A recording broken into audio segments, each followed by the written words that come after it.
Brian Kohberger seems to be continuing in his attempts to manipulate people, us, the whole process.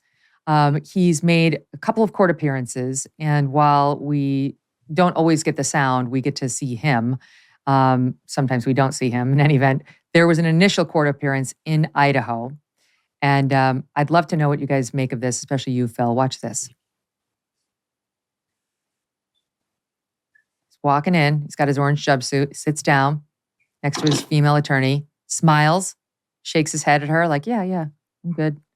Now he's just staring forward, nodding his head, nodding. The judge is walking him through the charges. Is there anything to be gleaned from that, Phil? Not a whole lot. I mean, he's trying to look cool, calm, and collected was my immediate thought. And again, like he's unmoved or he's not unnerved by this whole proceeding. It's all part of the persuasion mentality. Because to me, it reminds me sort of the smile and the nodding of the head reminds me of what you were saying about Alex Murdaugh. Like, I'm a good boy. I comply with law enforcement. You're all going to really love me in here. Trust me. At one point, someone, I'm sorry, that was, at one point, he supposedly turned to his parents and said, I love you, and mouthed, I love you. And it's exactly that same thing. It's like, I'm the good child and, haven't done anything wrong. And that's what he's just trying to convince the whole world of. Megyn, in my opinion, what I'm seeing and what the vibe that I'm getting is here's a guy that has been essentially marginalized his whole life, never got the girl. At the high school reunion, they didn't even know him even when he had his name tag on, right? So here he is, like it or not, he's getting his close-up. This is his day in the sun, and he's still playing chess. My guess is he still thinks he's smarter than all of us, and he's going to play this to the bitter end, and he unfortunately got what he wanted. This brings me to what Phil... He's exonerated. Yeah, so this brings me to what I know Phil says is the biggest thing of all, the absolute biggest thing. So Brian Kohberger, I don't know how widely known it was that Brian Kohberger talked. He spoke to the law enforcement officials initially and before he asked for a lawyer. But what he said and what he didn't say are hugely important to you, Phil. Can you explain? Yeah, he talked to them for 15 minutes and then he lawyered up. My suspicion is that he went in with perhaps the exact mindset that Bill was describing, full of himself and believing that he can snooker these guys. And he quickly found out that he couldn't, that whatever excuses, whatever attempts at countermeasures or persuasion that he was trying to employ simply didn't work. And when that realization hit him, his next best move was to get himself out of there by lawyering up. But he did release a statement to us, all of us, through his lawyer, that he looks forward to being exonerated. So he's definitely trying to tell us, I am going to be found not guilty, but the words used raised a red flag for you. Why?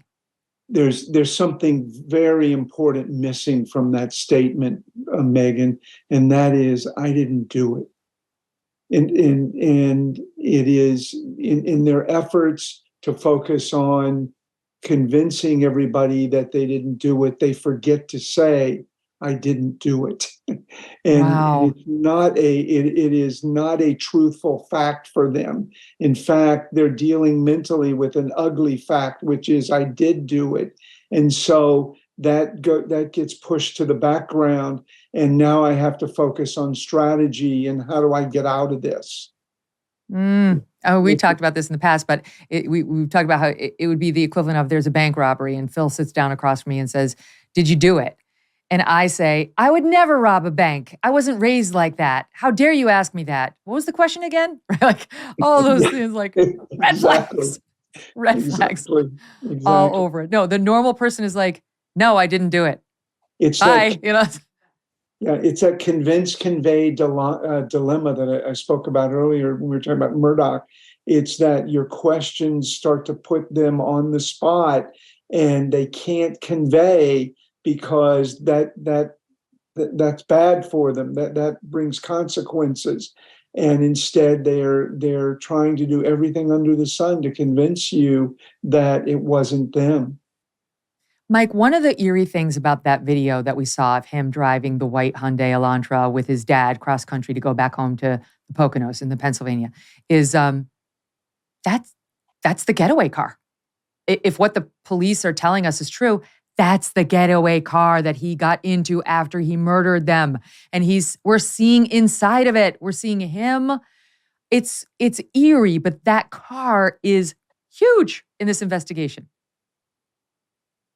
Absolutely. That car is going to be very huge in this investigation. I mean, listen, we know that he cleaned it. I'm personally a little surprised that the investigators watched him clean this car and allowed it to go on without at some point, stepping in and trying to pull, some kind of a rabbit out of a hat and prevent that from occurring. Because he did it when he was already on their radar. He did, just to interject, he did it when he was already on their radar and being monitored by the FBI back in Pennsylvania, according to the reports. I'm just a little shocked that they're acknowledging that they watched him thoroughly scrub this car down. However, even with the thoroughly scrubbing it down, once they forensically process this car, it's virtually impossible to get rid of, all traces of evidence. I mean, that blood, if there was blood, it's going to seep through a rug, seep through upholstery, seep through, whatever, and they'll find it. That car is going to eventually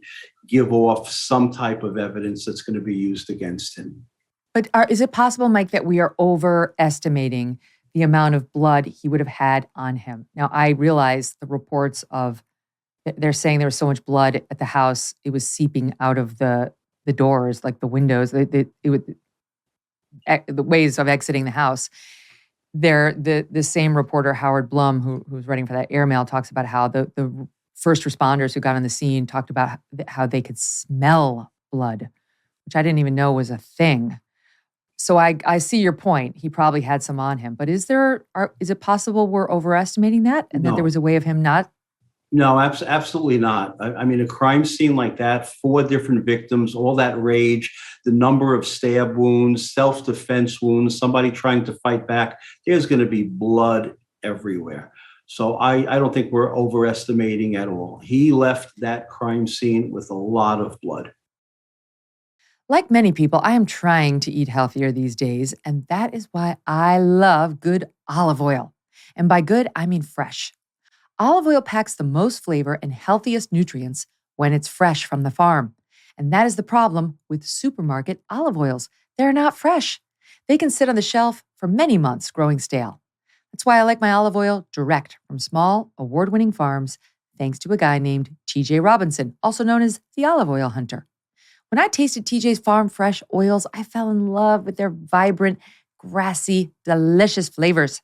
It's delicious on salad, veggies, pasta, meat, fish, you name it. Anything you put olive oil on, basically. And as an introduction to his fresh pressed olive oil club, TJ's willing to send you a full-size $39 bottle of one of the world's finest artisanal olive oils for just $1 little to help him cover shipping. Best of all, there's never a commitment to buy anything, and you can cancel your membership at any time. Get your free $39 bottle for just $1 shipping and taste the difference freshness makes. Go to harvestfreshnow.com. Harvestfreshnow.com for a free bottle and pay just $1 in shipping.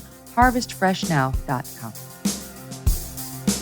Hey, thanks so much for watching. If you like what you just saw, hit the subscribe button for more clips and full episodes.